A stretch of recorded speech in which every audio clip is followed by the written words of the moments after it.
Olá pessoal, tudo bem? Sou o professor Elton e a nossa aula de hoje será sobre a Europa dividida. Pois bem, o que é a Europa dividida? Como que aconteceu isso? É crucial nós termos em mente a questão da Primeira e da Segunda Guerra Mundial. Por quê? Esses fenômenos, esses acontecimentos que vão trazer a divisão da Europa. Mas professor, como que isso a gente aplica dentro da geografia? Isso não é história? Sim, é história, mas também os acontecimentos desse período, eles são geográficos. Vamos analisar por quê. Na Primeira Guerra Mundial, o que acontece? A Alemanha ela precisa de território, precisa expandir o seu território. Ela começa a sua revolução industrial um pouco tardia, em relação à Inglaterra. Como os países europeus eles são pequenos, eles precisam de mais território, eles precisam de terras para extrair recursos naturais, minérios, enfim, tantas outras coisas. E a Alemanha fez isso. Ela começou a expandir o seu território e precisava principalmente de uma rota para vender as suas mercadorias. E ela começa a construir uma estrada de ferro. E todos esses fatores, juntando com a morte do príncipe austro-húngaro, vai estourar a Primeira Guerra Mundial. Mas o que acontece isso e como isso interfere dentro da geografia? É crucial, é muito importante nós lembrarmos que nesse período está acontecendo a primeira Revolução Industrial. Está em processo essa primeira Revolução Industrial, onde começa a substituição dos produtos manufaturados e passam a ser feitos por máquinas. E a Alemanha, então, começa essa produção em massa e precisa desovar essa mercadoria. Nesse processo, há conflito de interesses entre as nações que leva à Primeira Guerra Mundial. Que nesse período surge a questão do neocolonialismo. Os países eles não fazem mais colônias. Agora é o inverso. Eles precisam que esses países ganhem independência, eles precisam que as colônias sejam independentes para criar laços comerciais, para vender mais mercadoria e ter pessoas para negociar matéria-prima. E isso é muito importante, gente, porque vai caracterizar o que nós temos no futuro, o que nós temos hoje, os países desenvolvidos e países subdesenvolvidos. Em 1919, tem a maior crise que o mundo já viu, a maior recessão econômica que o mundo já viu. E os Estados Unidos quebra. Quando os Estados Unidos quebra, ele deixa de mandar dinheiro para a Europa.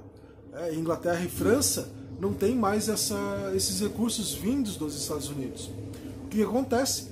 A Alemanha consegue se reerguer e se reestruturar. E surge a figura de Hitler, com discurso nacionalista, e chega ao poder em 1933. E assume o poder e começa a governar a Alemanha. E vai expandindo seu território novamente. Foi indo, a Alemanha não se contentou só com os territórios que eram dela. E expandiu ainda mais o seu território, até chegar ao ponto de estourar a Segunda Guerra Mundial. É curioso que nesse período da Segunda Guerra Mundial também está acontecendo a Segunda Revolução Industrial. Foi descoberto nesse período que o petróleo era uma excelente fonte de combustível, uma fonte de energia, e começaram a utilizar o petróleo como fonte de energia. É crucial sabermos e entendermos também que nesse período de guerra, tanto na Primeira quanto na Segunda Guerra Mundial, a Europa inteira foi devastada, foi destruída. Várias pessoas morreram, não somente soldados, como civis. Hospitais foram destruídos, fábricas. Levando em consideração tudo isso, que a Europa estava devastada pelas guerras, o que acontece? Tanto os Estados Unidos como a União Soviética se deram bem nesse contexto. Por quê? Os Estados Unidos está em outro continente. Não caiu bomba lá, não destruiu o hospital, não destruiu a indústria, não destruiu nada. Quando a União Soviética entra na guerra, a Alemanha já está enfraquecida, já está perdendo vários frontes de batalha. E não tem tantos impactos assim no território da União Soviética. E isso fortalece a União Soviética e os Estados Unidos. Acaba fortalecendo as duas grandes nações. Os Estados Unidos por estar em outro continente e a União Soviética por a guerra não ter chego até o seu território efetivamente, com efetividade. Acaba a Segunda Guerra Mundial, nós temos dois pontos aqui importantes para vermos. Primeiro ponto é em relação ao território, e isso entra diretamente dentro da geografia. A Alemanha, ela perde o seu território, ela deixa de ser um país soberano, um Estado soberano, e é dividida em 4 partes, uma parte para cada um dos vitoriosos da guerra. Então, nesse contexto territorial, a Alemanha deixa de ser um país soberano, perde essa soberania. Ela tem um povo, né, tem um território, mas não tem soberania, ela não manda no seu próprio país. Quem manda nesse país são as grandes 4 potências que ganharam a Segunda Guerra Mundial. Outro ponto importante é na questão econômica.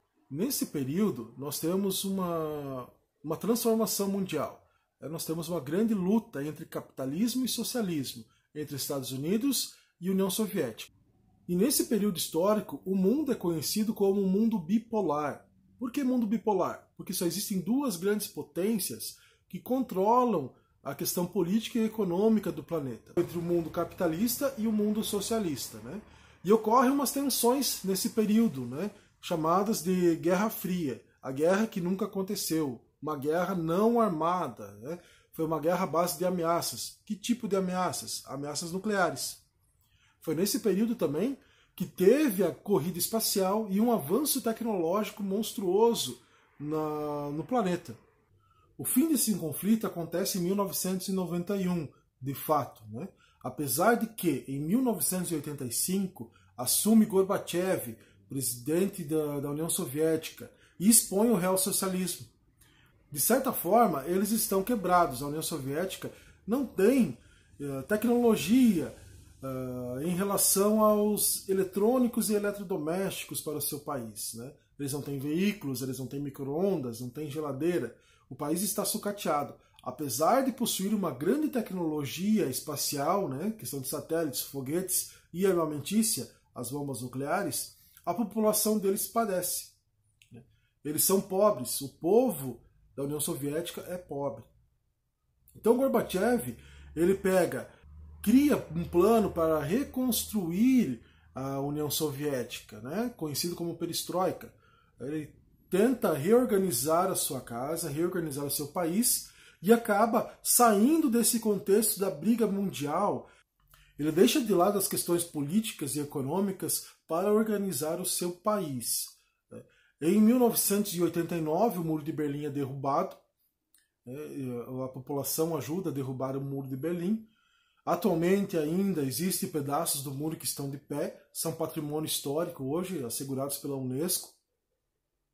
Mas boa parte do muro foi por terra. E tem término, então, esse período de Guerra Fria em 1991, quando a União Soviética deixa de ser União Soviética e volta a ser Rússia, todos os países voltam a ter a sua soberania, né, e se reestrutura uma nova ordem mundial.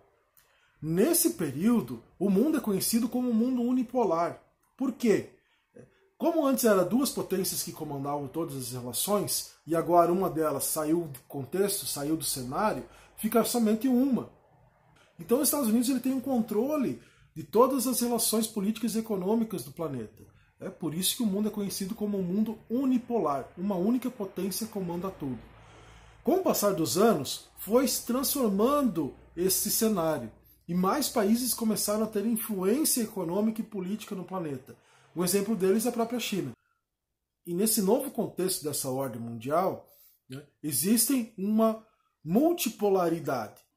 Espero que vocês tenham compreendido, né, todo esse processo da divisão do continente europeu, né, os conflitos, as guerras, todo esse contexto. Beleza, gente? Até mais!